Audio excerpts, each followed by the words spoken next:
Hello everyone. Let us discuss about the specimen of vesicular mole. It is very important specimen for practical examination. Every alternate student is asked viva on this specimen. So try to understand it carefully. Okay. In this specimen there are grape-like vesicles which are of different size. The vesicles are transparent and thin-walled. These vesicles are of different size due to proliferation of the trophoblastic epithelium of the chorionic villus. These vesicles are distended with the fluid. The fluid collection is due to hydropic degeneration of the connective tissue of the villus.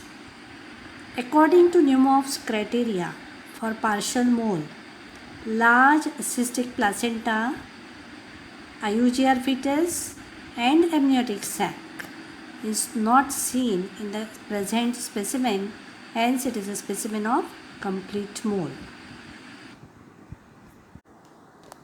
Questions which are asked on this specimen are: what is the incidence of the molar pregnancy? In India, the incidence of complete mole is 1 in 400 pregnancies, and for partial mole it is 1 in 700 pregnancies. What is vesicular mole? This condition is included in gestational trophoblastic disease. It is a genetically abnormal conception. It is a benign disease of chorionic villus or placenta in pregnancy, and there is a risk of malignant potential.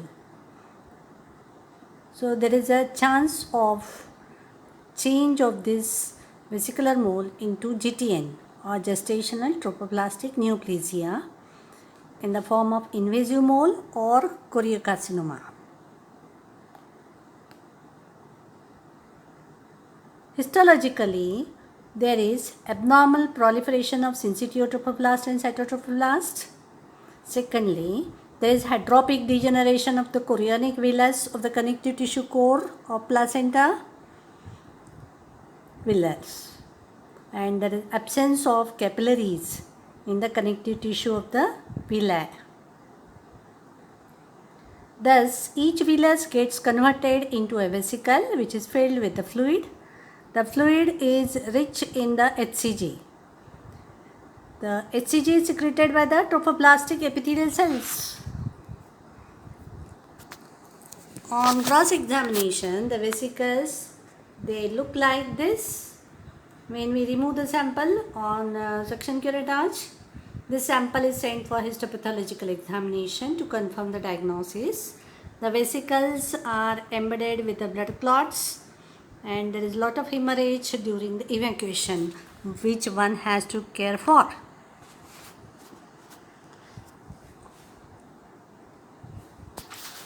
The uterus gets completely filled with the vesicles which are growing constantly. Thus, uterus becomes over distended. It may be distend up to maximum of 28 weeks to 32 weeks of size. The vesicles are attached to the decidua with the help of small stalk. When they get detached from the surface, they float inside the cavity of the uterus with periodic blood loss in the uterine cavity. At the end, the patient may abort the vesicles just like spontaneous abortion with pain in abdomen. What is the course of the disease? 80% of these vesicular mole pregnancies, they resolve after the uterus is evacuated completely, or in 15% of the cases the disease may persist, or it may change into an invasive mole. 4% of cases there is risk of developing choriocarcinoma. In partial mole, the risk of GTN is hardly 1 or 2%. What are the clinical features by which these cases they are reporting to the OPD. Usually these cases, they are of extreme age group, like age, they are below 15 years or they are beyond 45 to 50 years of age. Female with blood group A and a male partner with blood group O are at greater risk of having vesicular mole in their lifespan. Patient is likely to have history of amenorrhea. Intermittent bleeding PV is manifested in 80% of the cases. She may leak the collected blood through vagina in the form of prune juice.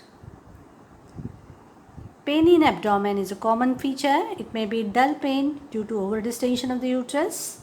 Sometimes there is possibility of invasive mole and that condition is painful.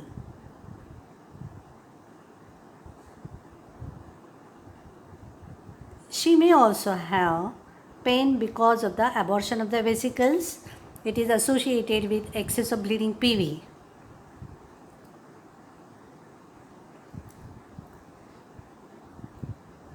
Because of excess of HCG hormone in the body, when the serum levels are high, in these cases, there is hyperemesis in 7% of cases. Preeclampsia is also reported. There can be features of thyrotoxicosis in the form of tremors, goiter, even thyroid storm is reported in these cases.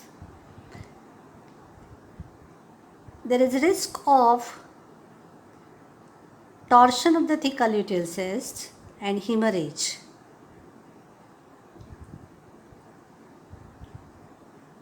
Features of cardiomyopathy, congestive cardiac failure, DIC are also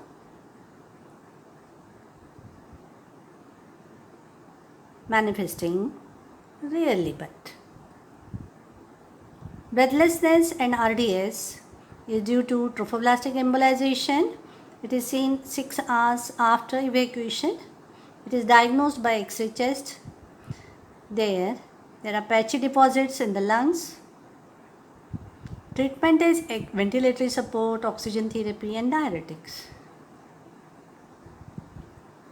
Patient of recurrent molar pregnancy may give history of past molar pregnancy. When there is past history of single molar pregnancy, then there is risk of recurrence 1%. When there is history of 2 molar pregnancies in past, there is 15% chance of recurrence in the next pregnancy.